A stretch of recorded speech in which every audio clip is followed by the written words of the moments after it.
We'll get started. Hi, Dina's mom. All right, so we'll get started as people trickle in the group. So I want to say good morning to everyone in the United States, or I think most of us are in the morning. But I also want to say good afternoon, good evening. There are many people attending from Asia, from Sub-Saharan Africa, from the Middle East, my own region, also Europe as well, and Latin America. To everybody, welcome. So for those of you who don't know me, my name is Dina Sherif. I'm the Executive Director of the Legatum Center for Development and Entrepreneurship, which is based at the MIT Sloan School of Management. For those of you who really don't know why the center was established, it was established over 12 years ago to promote entrepreneurship as a strategic pathway to prosperity, specifically within emerging markets. Before we begin the discussion, I have a few housekeeping issues to bring up that I promised my team I would address. Please write your questions in the Q&A box. We will get to them midway in the session. As always, if you'd like to get involved in the center, please reach out to the Legatum Center. We will also be hosting another discussion webinar on the role of trade in supporting entrepreneurship on October 14th. We'd love it if you'd sign up for that as well. There we go. The link is in the chat group. So why we're here today, we have an amazing group of speakers. We have Brad Feld, we have Christopher Schroeder, we have Fiona Murray. And I personally, I've dedicated the past 15 years of my career to supporting entrepreneurship, specifically across the Middle East. I myself, I'm an entrepreneur, also an investor, or I'm sure as Chris is thinking, a newbie to the venture capital world. I recently joined as a partner in a new fintech fund out of Egypt called DisrupTech. And I think for me, and for many of us who are in the entrepreneurship space within emerging markets, our biggest concern with COVID is what will happen to the momentum of entrepreneurship in our countries. Over the past decade, we've seen a huge surge in entrepreneurship and innovation coming out of emerging markets. Unfortunately, we have yet to see the same surge in venture capital and capital flowing to these markets, but we're definitely seeing a rise in innovation and entrepreneurship, which we know is critical to the growth of our countries. So this discussion that we're having here today is to really think about, with these amazing speakers, how as emerging markets we can continue to develop our entrepreneurship and innovation ecosystems and continue to see these communities thrive. So very quickly, I wanted to introduce our speakers. We have Brad Feld, who recently wrote this book, The Startup Community Way, which I highly encourage that you all buy. I thoroughly enjoyed reading the group, which Christopher Schroeder recommended that I buy a couple months back. Brad is also an investor, co-founder of Techstars, co-founder of the Foundry Group, and an author of many blogs, articles, and books as well. We also have Christopher Schroeder, who's an entrepreneur, an investor, author of Startup Rising, and a dear, dear friend. I just wanted to note that Brad Feld is a graduate of MIT. Christopher Schroeder is a graduate of Harvard. We will forgive him for that one. And of course we have Fiona. It's okay. Couldn't get in. Fiona and I are actually also graduates of Harvard, but we can fix that by getting into the MIT, as faculty and heads of centers. So Fiona is the faculty director of the Legatum Center. She's also the associate dean for innovation and inclusion at MIT Sloan. I consider Fiona to be one of the top thinkers at MIT around entrepreneurship ecosystem. She's also become a very dear, dear friend. And my family is also a huge fan, specifically my mother. So welcome all three of you. I'm just gonna jump in and get the conversation started. I wanted to start, Brad, with you and then follow up with Fiona. Both of you have really embrace this discourse around startup communities and building ecosystems to support entrepreneurship and innovation. But Brad, you've really used the term community Whereas at MIT and Fiona, we tend to use the word ecosystem. And I found it really interesting reading your book and reading some of your blogs, how you constantly bring us back to this word community, although you do also use ecosystem. I'd love for you to share with the audience your thoughts on, is there a distinction between building a community to support entrepreneurship and innovation versus building an ecosystem? So in the Startup Community Way, in the book that just came out, I finally do what I hope is a good job of distinguishing between the two, not just in what they are, but also in why. So the history is useful. When I started writing the book Startup Communities, which came out in 2012, the phrase startup communities didn't exist. And I started writing that book in 2010, sort of right at the tail end of the global financial crisis. And I was trying to put together a very simple way to describe how you could build this thing, which I ended up calling a startup community, in any city with at least 100,000 people. And it was a function of a lot of discussion that innovation, entrepreneurship would be the way out of the global financial crisis. So that was a decade ago. Startup communities as a phrase then became, I think, very significant. Like it became a phrase that people started to use. It's very clear, and I just came out with a second edition of that original book. I didn't distinguish clearly between startup community and entrepreneurial ecosystem. In fact, in that book, the subtitle has the phrase entrepreneurial ecosystem in it. So when I started working on the Startup Community Way with Ian Hathaway in 2017, it was one of the things that we knew we wanted to try to address. And what we got to was the idea that a startup community has one goal, and that's to help entrepreneurs succeed. That's it. That's the one goal of a startup community. And that's really the nucleus. That's at the core of what a superset of that is the entrepreneurial ecosystem. Now, the entrepreneurial ecosystem has as a goal to help entrepreneurs succeed, to support the startup community. But the actors in the entrepreneurial ecosystem, which include, university, government, large businesses, nonprofits, have other goals in the context of the entrepreneurial ecosystem that go beyond just helping entrepreneurs succeed. And these are very additive to the dynamic, but it allows, in that context of behavior, where the behavior really is the essential element of what happens in these dynamics between people. If you sort of dig into startup communities, if you've read the Startup Community Way, if you think about how complex systems work, which is the framing we use for startup communities and entrepreneurial ecosystems and how they evolve, it's the interaction between the parts, not the parts themselves, that are so essential. And we really wanted to create a focus on supporting entrepreneurs at the core of this activity, but recognize at the same time that in the entrepreneurial ecosystem, there are many, many more things that are going on that are additive and important that don't necessarily have a singular goal.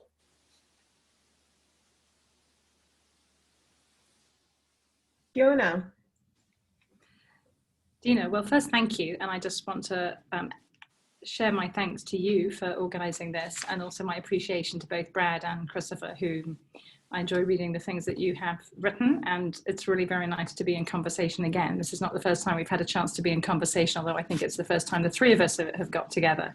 I think when we talk about this, I actually, there's a picture on, I think I'm going to tell you, yep, page 83 of Brad's book. So I hope everyone has the book, and if you don't, you should. And if you do have it, open it up to page 83, because I think that basically probably describes it as best we can, which is the startup community is kind of nested and embedded in the best world in what I would focus on the innovation ecosystem. I think what's interesting is that when we talk about communities, we talk about shared intent, we talk about trust, we talk about social fabric. And what I like about the emphasis that Brad has put on that is this idea of trust and shared purpose. And it really does speak to a social fabric among people who have very common goals. That idea of community, I think, is not unique to startup communities, although I think talking about it for startups, communities and entrepreneurs is something that Brad started. I spent quite a lot of time, especially when I first got to MIT, thinking a lot about the scientific community. And that's a very old idea, right? And the scientific community, who were really present from the beginning of the scientific revolution, had shared intent. They mostly had shared trust, although they also were competing against each other, right? I mean, we can think about mathematicians kind of arguing about who got first to certain ideas. They had a social fabric. And so I think the idea of community is really important. When we take a step up in sort of level of analysis and we start to talk about ecosystems and we start to talk about innovation ecosystems, I think what we're really asking is how we actually connect a series of communities that might not necessarily always talk to each other, who sometimes have very distinct boundaries between them, who have really different cultural norms and social norms. They have really different ideas of purpose, of trust, and what have you. And sometimes those sort of boundaries end up really in tension. But the ecosystem is, I think, about, when we get it right, is when we try to align around some common purpose. We recognize that our communities are distinctive, but we actually try to build these connected communities. I think when we're thinking about these innovation ecosystems, we are often we need to put the entrepreneurial community, the startup community at the core and think about connecting to them. But it's very much this set of communities that we need to bring together. And because they are quite, they do have that social fabric. I mean, sometimes when they rub up against each other, it's not easy. And a lot of the programmatic work that we do with regions is to actually bring these different individuals together, but they really represent those different perspectives. And so for me, these are definitely nested ideas. I just wanted to follow up with both of you, and then I really want to bring Chris into the conversation. You know, I come from an emerging market, which is Egypt, and I think now more than ever, and Brad, you and I discussed this the other day, I'm seeing entrepreneurs really take a leadership role in building out these communities. And you know, I say this, a perfect example of this is one of the co-founders of Faudi, which is the recent fintech unicorn coming out of Egypt. Was the CEO stepped down and decided to start his own venture capital fund and to really support other entrepreneurs, which is, I think, kind of core to what you've been saying, Brad. But having said that, my experience is we really do need other stakeholders to be actively engaged. And what I've seen in a lot of emerging markets is a deep disconnect between entrepreneurs and all the other players in the broader ecosystem.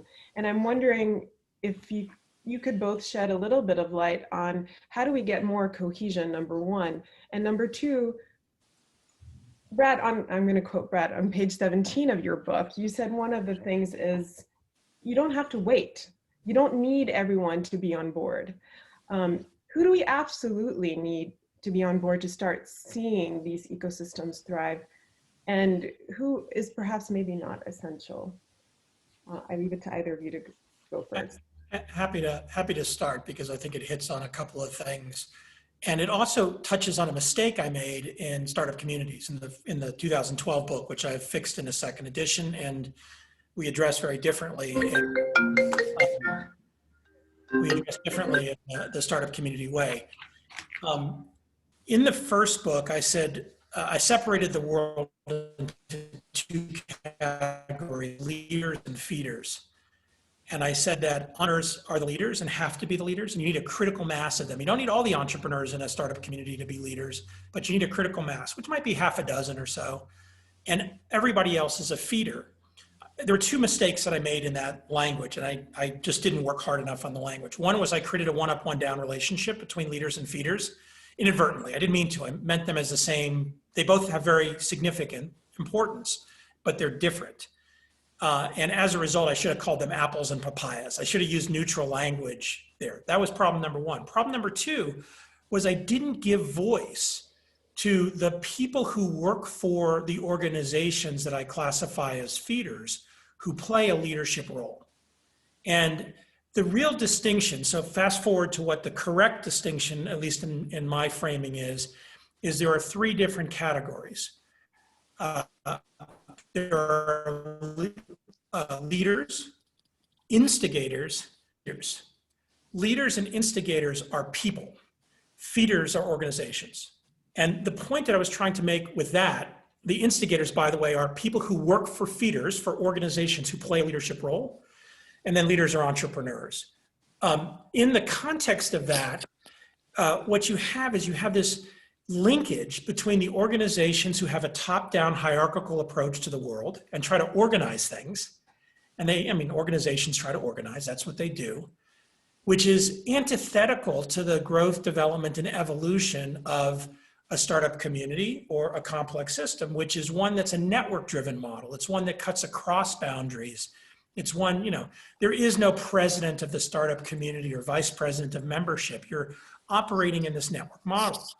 But it gives voice to those leaders who work for those organizations, whether it's a university or government or large companies or venture capital firms. So that sort of construct is critically important. You do need a critical mass of people playing leadership roles. And in the critical mass of people playing leadership roles, you do have to have a critical mass of entrepreneurs. The trick, though, is to not have the organizations themselves try to control and lead the activity in the startup community. That will stifle it. The example, last comment I'll make, the example you gave, but by the way, when the organizations try to drive, good stuff can happen. But if they're the only ones driving and they're trying to drive it from their perspective, it doesn't sustain over a long period of time. And we see that in lots and lots and lots of different examples where there was something that happened, but then it sort of stalled. The other comment I want to make, which is really important, is you described a concept with an entrepreneur called entrepreneurial recycling. That's essential to the growth and development of startup communities. These take a long time. It doesn't happen in a year. And anybody out there who's been involved in creating startups and building startups knows every now and then there's an overnight success, but most of the time it's 10, 15, 20 years. The startup community has that same kind of trajectory. It takes a very, very long time. And the important part of it taking a very long time is that you have to have enough time for entrepreneurs to have success and then recycle not just their money, but also their talent back into the startup community. And that builds a very strong positive feedback loop as you start to see that happening. And of course, the best example for that is Silicon Valley, where you have 100 years of entrepreneurial recycling that has gone on. And it's not generation to generation, it's a continual phenomenon. So those would be the two different constructs that I would give you. And I see that I'm having some audio problems. Sorry if I am. It's okay, Brad. You do go a little bit in and out, but Fiona, very, very quickly, and because I know that you have worked with so many different stakeholders over the years, is there anything that you wanted to add? And also, I'm very curious for you to share your thoughts on, and I say this because oftentimes, and actually even when I taught your class, a session in your class last semester, some of the questions that came from people from emerging markets was, what do you do when you have policymakers who aren't at the same level as the entrepreneurs who are moving really fast? What do we do when we have some stakeholders that are weighing us down as opposed to helping us? Look, I think, and there are many examples on anywhere we think about in countries and regions, particularly when the government is either slow, where the government has a series of barriers because of the various policies in place around things like ease of doing business, or things that are really a drag on the system, corruption and so on. The real challenge is to actually have a startup community that is going to step up and do their work in spite of all that. And then I think the question becomes is how do we, find those individuals, those instigators, Brad, to use your language, those champions, as we would call it, in those governments who are willing to step forward and both recognize some of the barriers that they're putting into place, listen to what the startup community really needs, what barriers they experience, because what we imagine they're experiencing and their lived experience is often really different. And often being willing to listen to much younger people, because given that governments, big corporates are often more hierarchical, there's also big age differences, and really be willing to then go back and take some political risk around sort of driving change. So I think it's not that you can't actually make progress when some of these other key actors are lagging behind, but clearly you can really accelerate progress when you bring them on the journey. But you sort of need to bring those individuals along and then have them bring some of their organizations. I'd say the same is true with universities. So I think universities can play a very amplifying effect by driving the right kinds of talent into the system, being part of what it means to have a really vibrant set of places. and an open set of places and lots of ideas coming into the system. But you really need them to come along. And in some, I think, especially in some emerging markets and in some of the parts of the world, Dina, that you and I both work in, universities are not fit for purpose. And so you have to basically do the job in spite of them. But imagine when you can take even a small number of people and activities and really shift it, I think it has this powerful amplifying effect. So I've seen, in Singapore, people like Steve Leonard, an entrepreneur who's actually then joined the government and created SG Innovate. We've seen it in our work in Halifax in Nova Scotia, where Richard Florizone, who was the Vice Chancellor of the university, really stepping up and just sort of driving some of the change as an individual, but really doing a good job of listening to the startup community. Yeah. And so I think the government and the university has to come on the journey if possible, but I don't think we can wait. Yes, absolutely. I completely agree. And Chris, I really want to bring you into the conversation. So, Chris has been a dear friend, and he and I met in Dubai over 10 years ago. I would say when we were starting to really embrace the importance of entrepreneurship to our own prosperity in the Middle East. And one of the things that I've learned from Chris over the years is to always focus on opportunity and not problems, but to really think about what are some of the more hopeful and optimistic things that we should think about as we look at our own markets. So, Chris, I think you and I talk all the time about how innovation and entrepreneurship is critical to our prosperity, but you also always talk about how more than ever, there are all these opportunities happening in emerging markets that oftentimes are neglected in the West.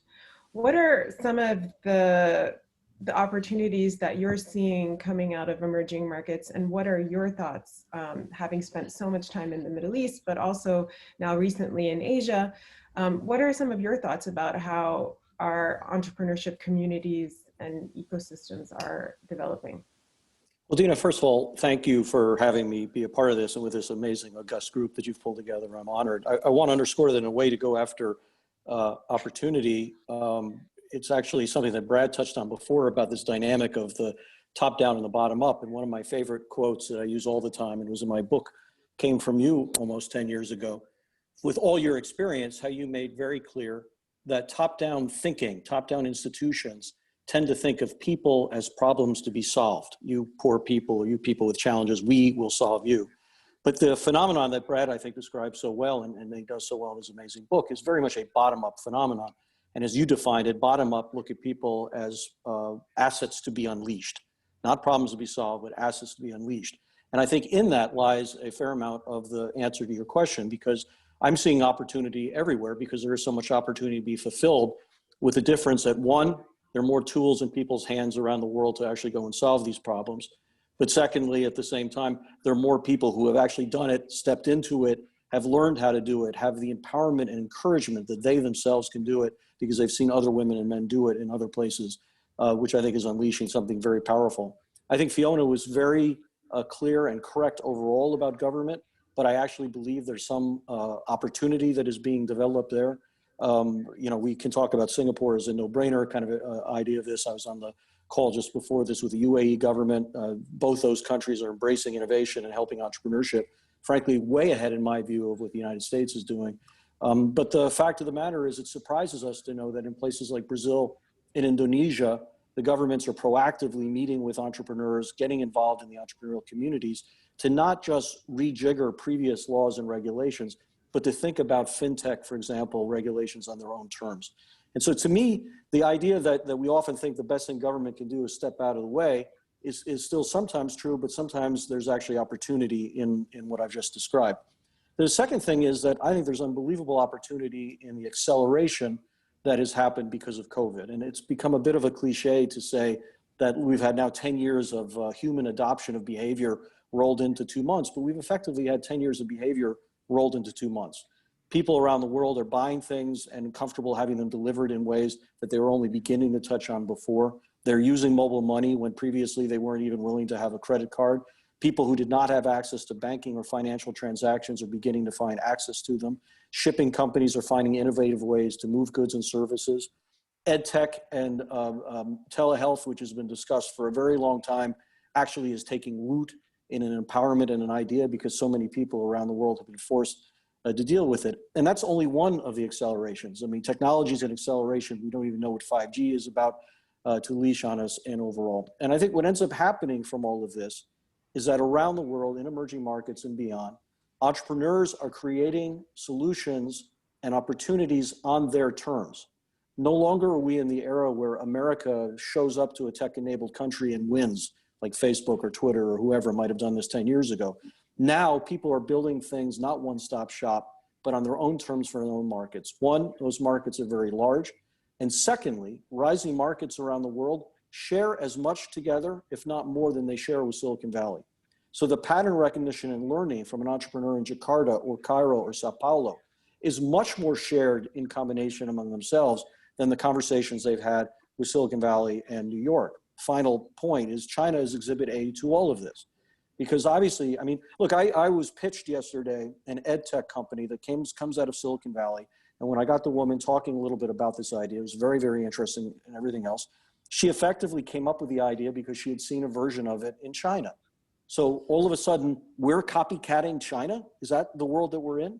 I've been all around the world where entrepreneurs say to me, China understands the dynamic of emerging market entrepreneurship because they were an emerging market 10 years ago.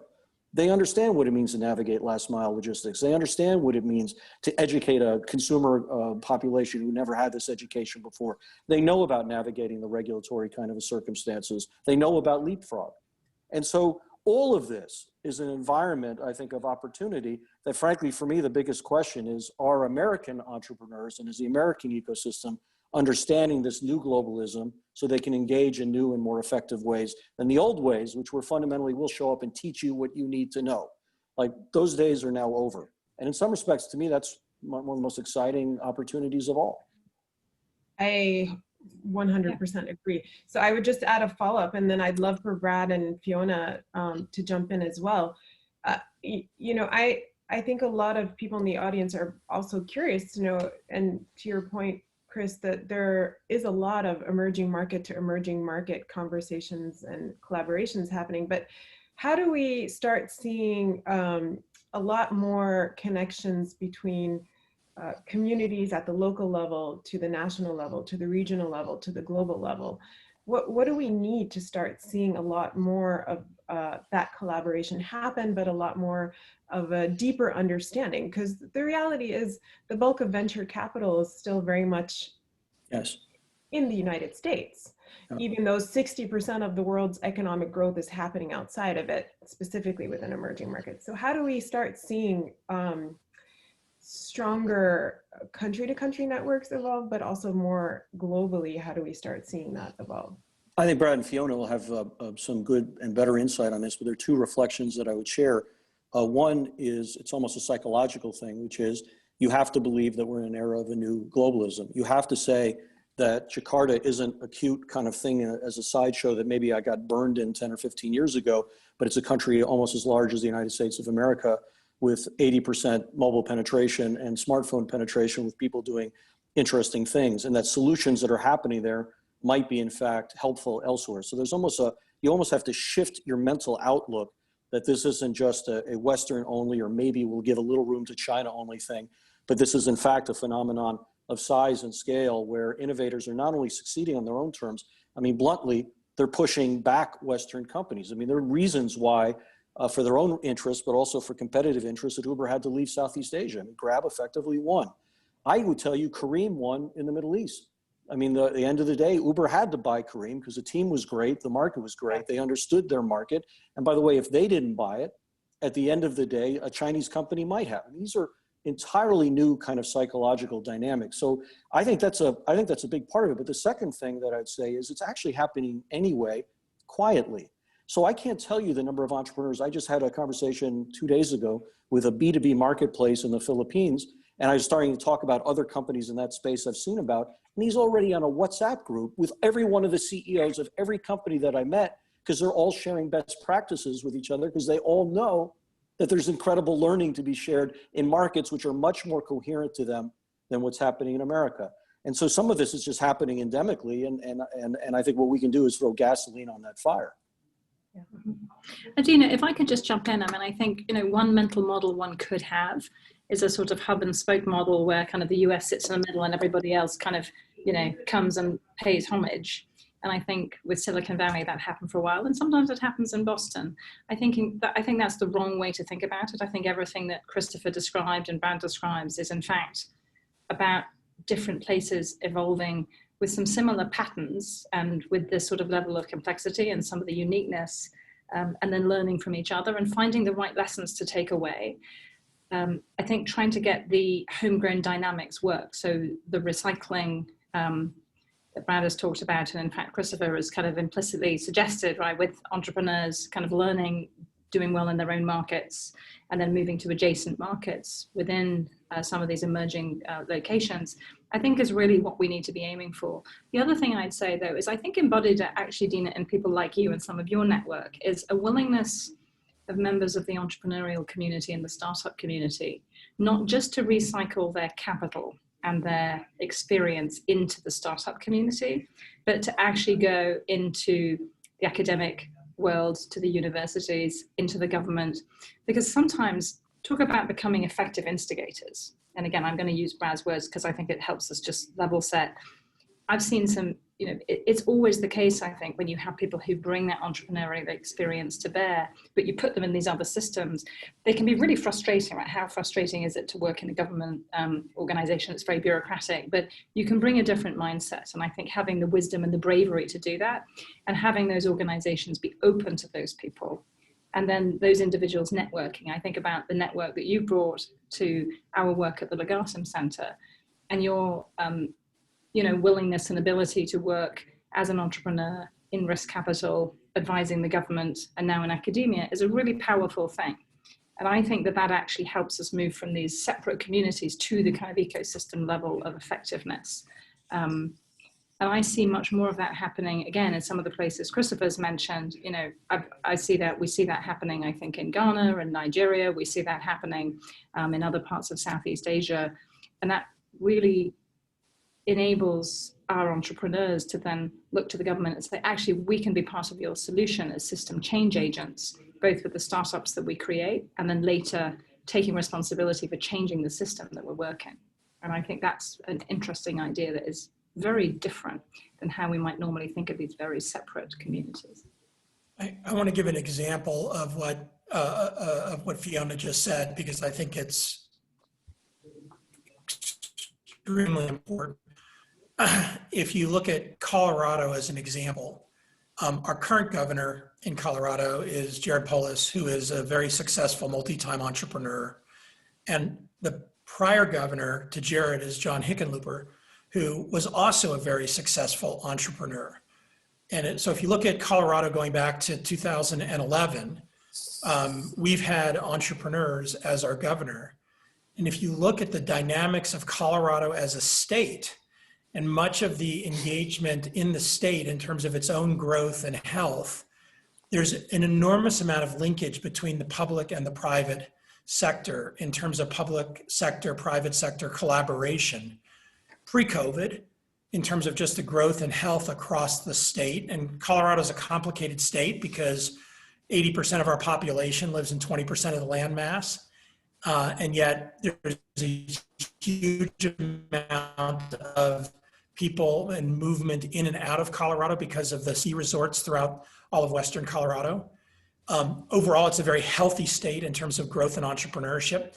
And then if you look at the COVID crisis, in the moment where entrepreneurial thinking is so critical in the midst of an extremely fast-moving crisis, the private sector showed up in a way that I think was very unique in the United States in terms of engaging with and supporting the public sector in that moment of crisis in a way that was very additive from an entrepreneurial perspective. So there's a lot of lessons. You know, we'll need another year or two to then look back on this moment and sort of talk about it in a you know, time arc sort of way.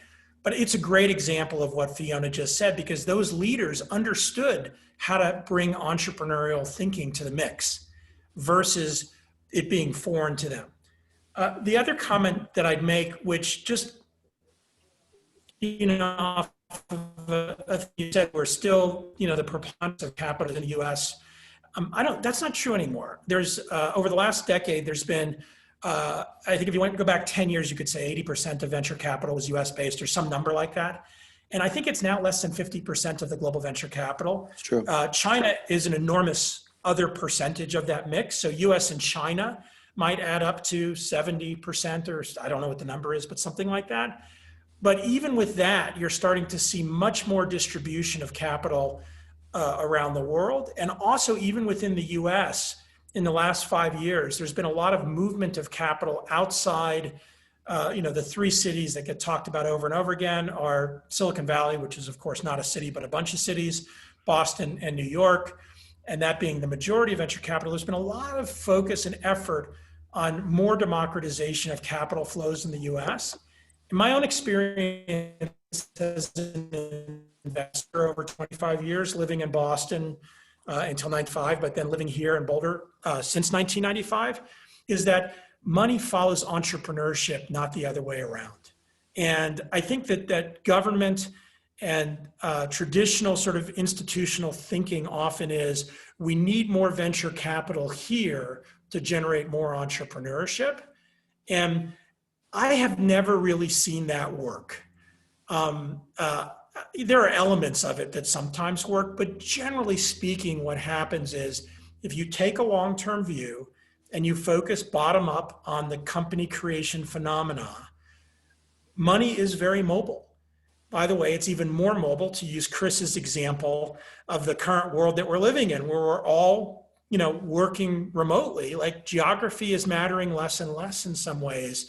It's not that suddenly because of COVID that happened. It's that behavioral shift where people are understanding that movement changes. And so in emerging markets, for example, the challenge I think that happens over and over again is we need to get more entrepreneurship here. We must have more capital here. Therefore, we'll generate more entrepreneurship. And the cause and effect are backwards. And what you need to focus on, or what I encourage people to focus on, is you don't need anything to start the entrepreneurial cycle. And then people can contribute to the entrepreneurial cycle. And over a period of time, that will attract more capital. And when somebody says, well, we don't have any money, we don't have any capital here, in the book, we actually changed the framing. And we have a section we call the 7 capitals, where financial capital is one of those 7. And so what I was realizing was when people would say we don't have any capital here, they were meaning that we don't have any money here. And I can argue with that in lots of places. I hear that all over the place, including, for example, in Omaha, Nebraska. I would talk and somebody would say, there's no money here. And I'd say, last time I checked, like, Omaha, Nebraska was the highest per capita billionaires in the country because of Berkshire Hathaway and Kiewit. There's money, but it's not necessarily being allocated to entrepreneurship. That's a different problem than there's no money here. And that's a different problem than there's no capital here. All of these things are hard problems, but they're different. And so the cause and effect and the dynamic and the time period around entrepreneurship are different as a result. So, and I have 2 remaining questions, and then I want to start grabbing some of the really good questions that are coming from the audience. And I think many people in the audience really want to know your thoughts on, considering the extent to which the pandemic has really highlighted how fragile many of our systems are, that has also revealed the incredible need for entrepreneurship and innovation to solve some of the problems that we've seen as a result of the pandemic. To the 3 of you, what kind of partnerships do you think need to really be leveraged right now to help entrepreneurship and innovation continue to thrive? And I'm not talking about capital per se, but I'm talking more in terms of what we had a conversation at the Legatum Center recently, one with philanthropists, one with venture capitalists, and we're always talking to policymakers. What kind of new partnerships do we need to see emerge? And Chris, I see you nodding your head, so I'd love for you to give a few brief thoughts on that. Look, I think that we get all very excited about, 70, 80% of humanity having access to smart devices, and that there's been this acceleration that I described because of COVID. But I think what is said, the other half of what I just said is, that means 2 billion people don't have any access at all. And that to me is one of the great crimes. I mean, we've been talking for probably 2 decades about digital divide, and there've been some, really powerful kind of small examples of going at it. But we're effectively turning now to 2 billion people and saying, yeah, you can participate in the economy, but by the way, you're never allowed to go on a road. Like, that's effectively what we're saying. If the trajectory is correct of what Fiona and Brad and what I have been arguing here is correct, this problem will not only compound, but it is actually going to leave more and more people behind in a way that they may not be able to catch up. So if you ask me to pick one place to really aim at, to your question, this is no longer kind of a cute thing that we salute. This is actually something which I think has become foundational. And I think COVID has helped at least make that particularly clear to me. Agreed. And can I pick up on that? I mean, so one of the things I was really struck by when COVID began, I sat, I think, with you and some of the other people in leadership roles in entrepreneurship and innovation at MIT and said, all right, we need to organize some way of both keeping our students engaged and our alumni and really sort of focusing everybody's brains on these really important problems that we're suddenly facing. And by the time we'd even had the conversation, the students had self-organized, which I think is the important thing that I think we knew, but it was an incredible experience to really watch. And our COVID innovation dashboard just really was all about documenting so that we could build the connections and make sure that people were connected in. And what for me was so powerful about that was that people focus on these challenges. So you suddenly had a common purpose that then brought some of these other actors along. So the philanthropists came along, some of the risk capital, governments, and you could really start to coalesce around some critical challenges. And I think that is the question I have, is when I see, as Chris says, the digital divide, is how do we make sure that we don't take our eye off the ball on some of these really big problems? Whether it's last mile infrastructure, whether it's some of the medical piece, how do we both learn from some of the things that we've seen? I think about all the work in Rwanda around medical and IT and what have you, but how can we keep the communities focus on some of these areas where we really do have a common purpose? Yeah. And I think that is what the new partnerships need to look at, and whether or not we're building on some of the advanced market commitments that Michael Kramer and others thought about for vaccine development, whatever it is, I think we need to shift the incentives just a little bit to make sure that we focus on big problems and we focus some of that startup community energy as organically as possible on the big problems, while also recognizing that apps and other such things can be very valuable. I really want to think about how we focus this unleashing of talent on some of these massively important problems, because clearly governments are not going to do it on their own. Foreign aid is not going to do it. There's no demonstrated history of that. We have to do it differently. And so that really does mean, I think, these new partnerships focused on these big challenges where we have common purpose. Absolutely. And final question to the three of you. I think this transition to a post-COVID world, if we want to call it that, is also an amazing opportunity for us to rebuild systems that are both more inclusive and more equitable. And Fiona, you recently became the Associate Dean for Innovation and Inclusion, and I know that you've been thinking a lot about how inclusion needs to also be at the core of innovation, along with how do we create more equitable systems. So I'd love to hear all of your thoughts before we bring in other questions from the audience of how do we, in focusing on entrepreneurship and innovation, how do we create more resilient economies that are both inclusive and equitable?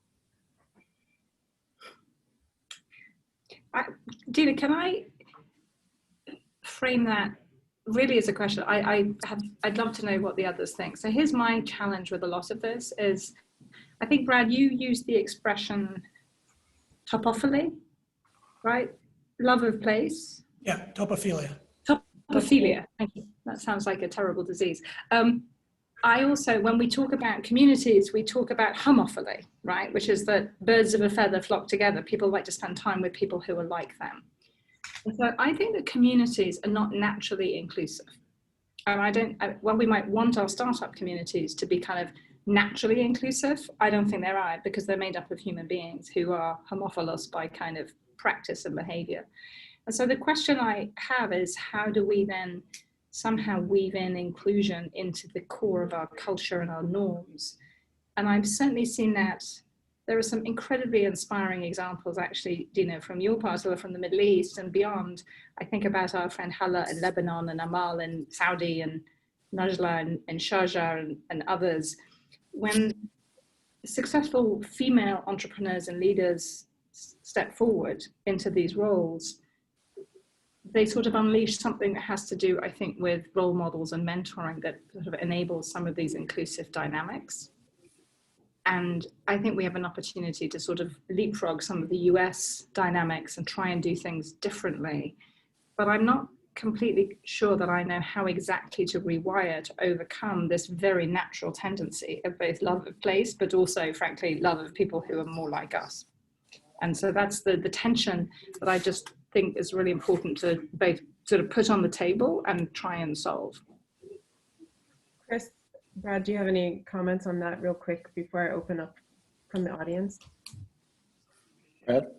Yeah, I have an organizational approach that I've used for a long time in companies that I think is applicable to startup communities. And in that 2012 book, and again, if you time travel back to 2012, the phrase, inclusion, diversity and inclusion was not a front of mind phrase, especially in tech and entrepreneurship.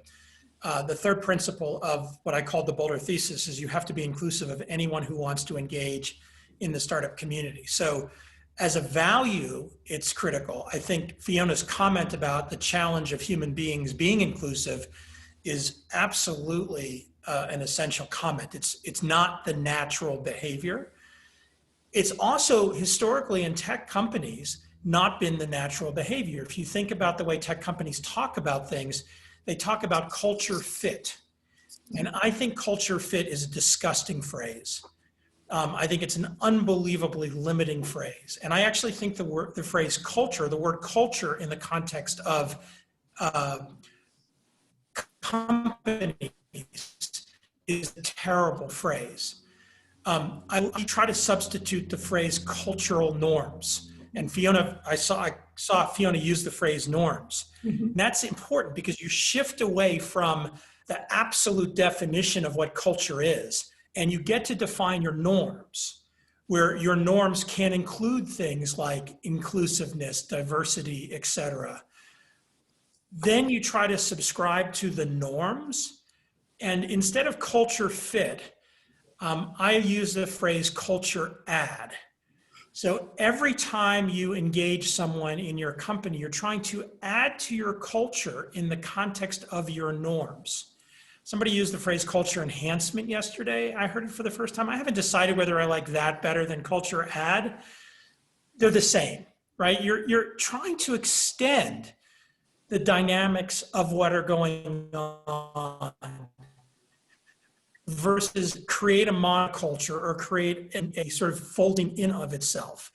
I think this is true in companies. I think this is true in communities of all sorts. I think this is true in society in general, depending on how you want to choose it. And interestingly, the idea of culture is a very historical and backward-looking construct.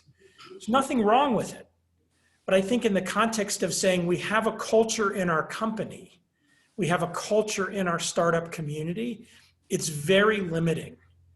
And so shifting to say we have norms and defining those norms so that everybody can then agree or disagree with the norms gets you away from this clamping down or lack of diversity or lack of inclusion that happens in so many companies and so many geographies and so many communities. Love that. Love that. Thank you, Brad. I'm going to transition. We have so many questions and we are running out of time. We do have a question from Afosa Ojomo, who is the co-author with Clay Christensen of the book Prosperity Paradox. He says, per Brad, your comment, time is necessary variable to build an anti-fragile startup community. In many emerging markets where the government is the biggest player in town and often very short-term thinkers, how can we incentivize governments to invest for the long, long, long ride? It's super hard. And it's part of why in that first book in 2012, I said entrepreneurs are leaders and everybody else is a feeder. It's not just government, it's kind of any organization, right? Large companies run on quarterly or annual rhythms. University, I like to say, runs on an annual rhythm with a 3-month summer vacation, which is just my snarky way of poking at university. Government runs on 2-4 year cycles, and they lose 6 to 12 months in every cycle because of an election, and then what happens after the election. And startup communities run on, you have to have a 20-year view. And now my statement is not a 20-year view that's absolute. I've lived in Boulder 25 years. I'm not on -5 of my 20-year journey. I'm on year 25 of my 45-year journey. So it's this long view going forward. The only real effective thing that I have been able to experience, I've observed lots, but experience with the intersection with government specifically, is that the startup community and entrepreneurs, if they acknowledge and accept that government is working on a different time cycle that they run on their time cycle rather than running on government's time cycle. You're not going to be able to change government's time cycle. All you can do is use yours. And so what then happens, especially if government is the largest player in the startup community, entrepreneurial ecosystem that you're in, as entrepreneurs in the startup community, you continue to focus government on doing things in their time frame that helps entrepreneurs succeed, rather than trying to get them to behave on a different time frame. Interestingly, and just as sort of the final comment, every now and then you're going to run into leaders in government who understand that difference, and that's powerful, because when that time frame disconnect happens, you'll get some longer term thinking, and you'll get some structural things that have a longer term arc. The last is just to link to that, there's lots of things that can help in the very short term. So it's not that you have to say, well, just because you're doing something in the short term, it doesn't help us. But you can't create a dependency that exists, because you run the risk that suddenly that phenomena that you're focused on is going to disappear because of some other priority. The government has allocated something to you over multiple years, and then the government changes, and then that allocation disappears. And that happens over and over again, and you see it. And if you're a victim of that as entrepreneurs, then that's your fault, not the government's fault, because you could have known that that's the behavior and the behavioral norms that you're playing into. Yeah, absolutely. I mean, Brad, I love the way you put the entrepreneur at the center of everything, and everything else flows from that. And I think for me, it's one of the things I learned the most from your book is this idea that we as entrepreneurs, we're the ones who need to be in it for the long-term play, right? So being committed in the long term and staying continuously engaged is absolutely critical. Chris, a question for you. You made a very interesting point that the days of Americans going to developing countries and saying, we will teach you how it's done, are over. Can you elaborate on this more? What are your recommendations for what the new model should look like for America's role?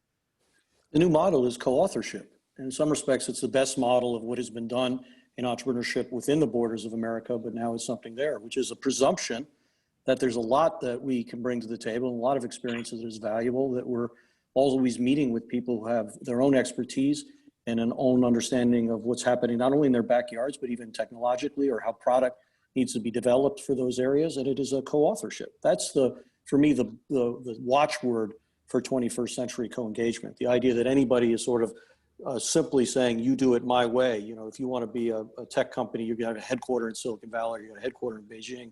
Like that's no longer, I think, part of the playbook at all. We have to have a presumption that there are billions of people who know what they're talking about, know what they want better than we do. And we can share insight, and we can accept insight and do something very exciting together. Love it. Co-authorship. Love it. Another question. Startup Community Way talks about the need for catalytic and continuous events like hackathons, meetups, mentor-driven accelerators.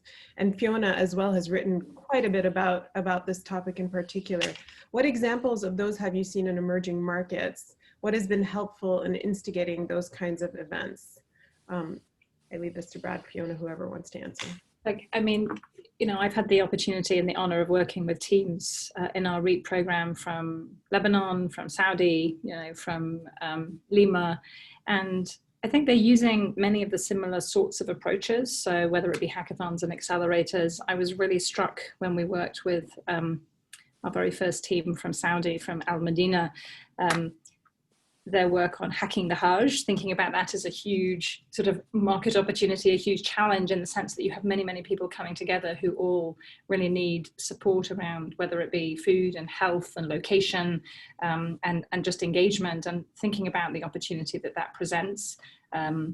and bringing together a community of entrepreneurs, doing that in collaboration with different government departments and agencies, but really, again, letting the entrepreneurs take the lead. I actually have seen some interesting models that our friends in Ghana have put together. Thinking hard about with accelerators, right? You have so many different variables you can pull in terms of length of time and how you structure mentoring and so on, trying to do it in a way that, again, doesn't take the specific playbook, whether it be from Techstars or Mass Challenge, but to actually adapt it to the community you're trying to build, the problems you're trying to solve. Do we need more on the education side? Do we need to think about the capital? How do we do that in a way that is actually meets people where they are with what they actually need? And so, again, to pick up Chris's language, I would say, co-authorship, co-creation. This is not people sort of parachuting in. I think there's a sort of humility about this. And increasingly, I will say that as an academic institution, MIT has done some amazing things around entrepreneurship education, but I'd say increasingly we learn much more from others than I suspect we can teach them, because there are so many interesting experiments going on in some of the universities around the world that we would be foolish not to go out and to learn and be humble about it and then co-create. And I think that's what we try to do at the center. Yeah. I want to underscore what Fiona said. When you look at experiences that I've had through, I would say primarily Techstars in emerging markets, of which there's now, numerous accelerators. In Abu Dhabi, we had an accelerator in Dubai.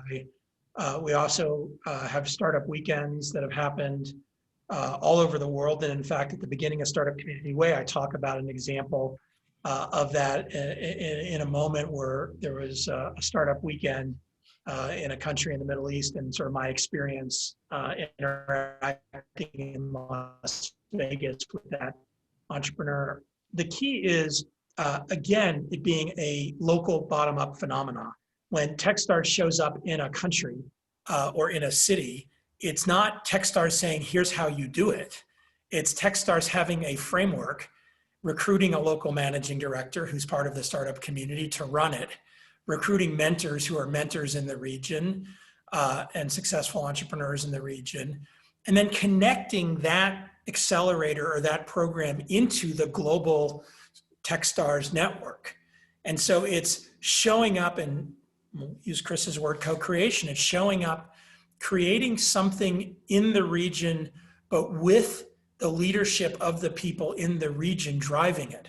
So it's not showing up and saying, hi, we're here to help, or hi, we're here to show you how to do it.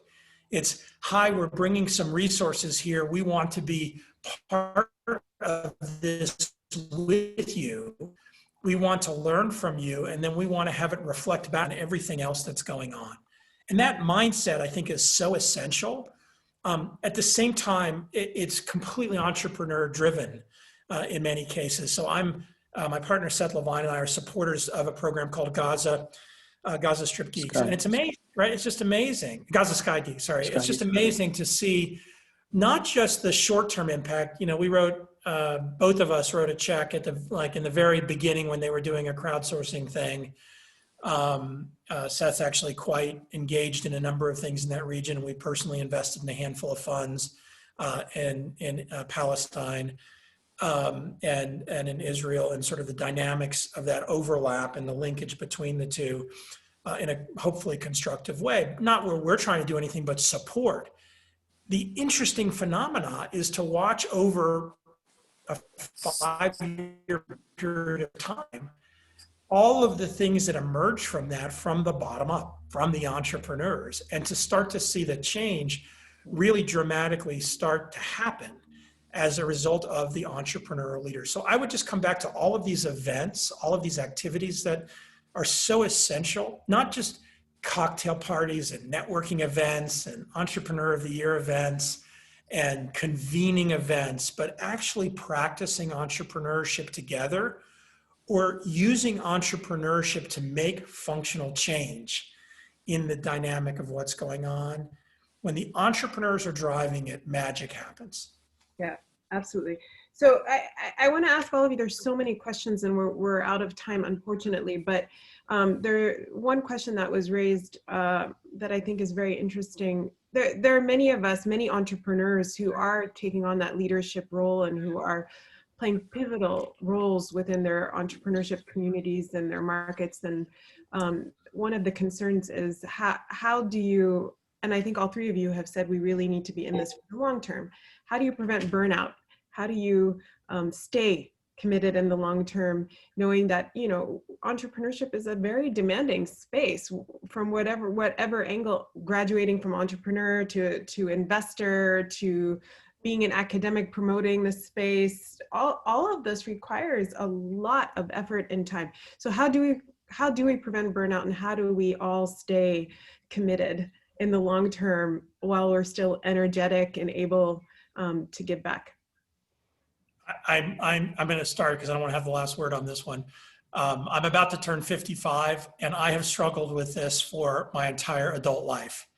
And I write and talk openly about it with my own struggles with my mental health, but you can put whatever label you want on it. And for me, part of it definitely is continual burnout and exhaustion from the dynamics of what's going on. So I don't know that there is I don't believe that there is a universal answer. Like, I don't believe you can say, here's the way you prevent burnout. As I wander up on 55, one of the things that has become very clear to me as a human is that it's really, really important to continually explore and learn about yourself and understand yourself in the context of all of the different pressures that we have as humans, independent of where on the privilege spectrum we are, independent on where on the success spectrum, wealth spectrum, you know, gender, ethnicity, quality of life, place we live. Like, there are so many different challenges that we each individually face that in my own experience, the leaders and the entrepreneurs, and I'll just say leaders, the leaders willing to be introspective, that are willing to go deep and view themselves as something that is also evolving and changing, recognizing, for example, that at 55, I don't have the energy that I had when I was 25. At 55, I care about different things than I cared about when I was 25. And I have the capacity for a different kind of engagement because of my lived experiences at 55. But I also have the capacity to learn from other people's lived experiences that are very, very different than mine, that when I was younger, I might not have been able to be tuned into. So I answer that from a very personal frame of reference, which is, it is a mystery. And I think it is part of the challenge of life's mystery, how to maintain a high level of energy and engagement over a long period of time. And for me, I don't know how to do it. But I do know that it's so many different things that I am learning myself by continuing to, when I struggle, go deeper on it, try to understand why I'm struggling. When I get tired, learn different ways to take care of myself. And in the context of the intensity, especially, for example, around a crisis like COVID, you know, which is multiple crises, or a business failure, of which I've had multiple in my life, learning how to develop more empathy and resilience in those moments, not just for others, but also for myself, so that I can kind of pick myself up and keep going. Absolutely. I completely connect. People ask me all the time how I continue to do a million things at once, and I always say, you know, I don't know. You do the best you can, and you hope that it works out. And, you know, I've never asked Christopher Schroeder to do something, and I've never received a no from him. And I often wonder how he does it. But I do, and, you know, honestly, and I know that Fiona stretches herself thin all the time, being an advisor to the Prime Minister of the UK, having such an important role at MIT and so forth and so on. But everyone in this audience, so many people I see in the participants are all leaders and who do their best to stay engaged and never say no because they believe in what they're doing. And so I'd love to end this conversation by a follow-up question to Chris. One last question to you, and then I will end with Fiona. Chris, during the Egyptian revolution, I would always reach out to you and I would, say, what is there to be optimistic about? And you would always say to me, it's not about optimism, it's about hope. And as long as we have hope, we can continue to move forward. So to the audience, what are you most hopeful about today? Coming out of this global pandemic, or we don't know if we're coming out, but where we are today, moving from this space that we are in, what do you have to share with the audience about what you're most hopeful about? We've just spent an hour of hope, in my view, and you as an individual, and Fiona, the work that you've done, and Brad has been decades of helping people find the deepest hope that they have in themselves. And that to me is where a lot of it begins overall. But every day, we can get caught into the CNN, view of how everything is terrible, or we can just celebrate the fact that there are unbelievable healthcare workers doing amazing things right now, and there are amazing entrepreneurs doing things right now, and there are families who are coping with impossible circumstances of educating their kids and somehow keeping it all together. And I could go on. Literally, I could spend 20 minutes with a whole list of what we see.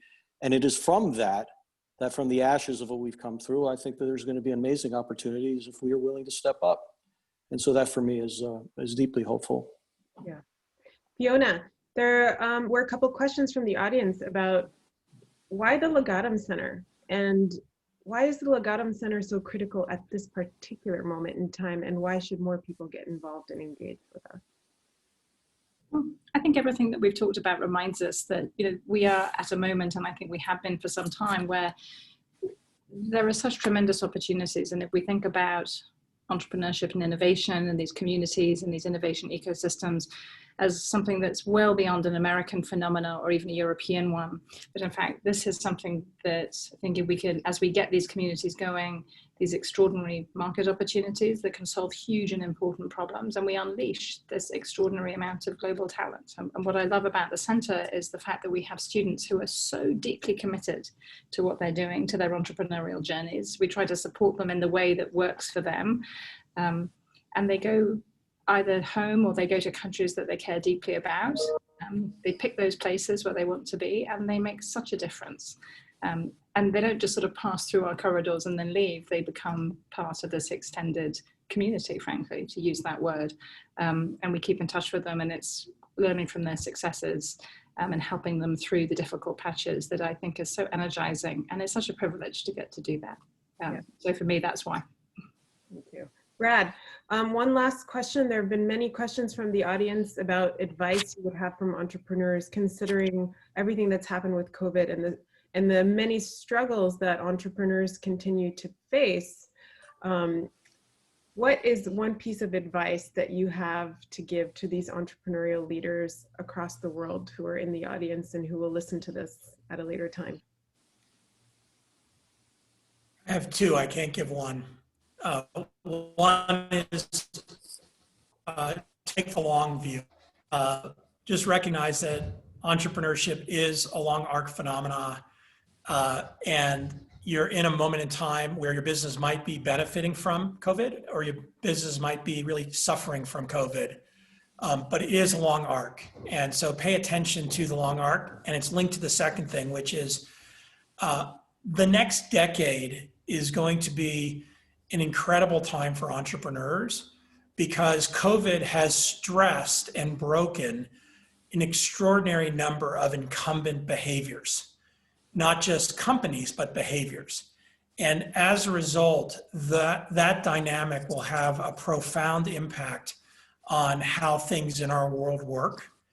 It's not going to happen immediately, although some are, right? For example, the fact that we've all now learned how to work with video conferencing globally all the time. Chris started with a couple of examples of things that are happening in many places around the world that don't have the same incumbent structures as deeply rooted, for example, as in the US. This will happen much faster. And so it's a huge opportunity for entrepreneurs. If your business is under a lot of stress because of what you're doing in the context of COVID, take a step back and try to look for the opportunity in the shift of what you're doing rather than hope for us to go back to where we were in January 2020, because that's not going to happen. And instead, your opportunity in front of you could be a transformation of what you're doing based on all of the stresses that in a very short period of time, all of the incumbent systems have had. Thank you, Brad. That's a wonderful way to end this amazing discussion. And I just wanted to say to the three of you, I'm deeply grateful. This has been an amazing discussion, and I know how busy the three of you are. So I'm truly, truly grateful that you joined us today and supported the Legatum Center in this discussion. I hope that you'll continue to have conversations with us. I think entrepreneurship in emerging markets is critical. We're at a very critical time in our own journeys, and I hope that you'll continue to take part in those journeys. And to the audience, thank you for joining us. And to my team, who I could not do any of this without. I wanted to thank specifically Kevin and Julia and Courtney from my team for all the effort they put into making conversations like this possible. I know there are so many questions that we did not get to, but I know many of them were answered throughout the discussion, but please don't hesitate to reach out to any of us. And I hope that we'll be able to, in a few months, do a follow-up conversation, just because there are about 40 some questions that remain unanswered. So thank you all again, and thank you to everyone who attended.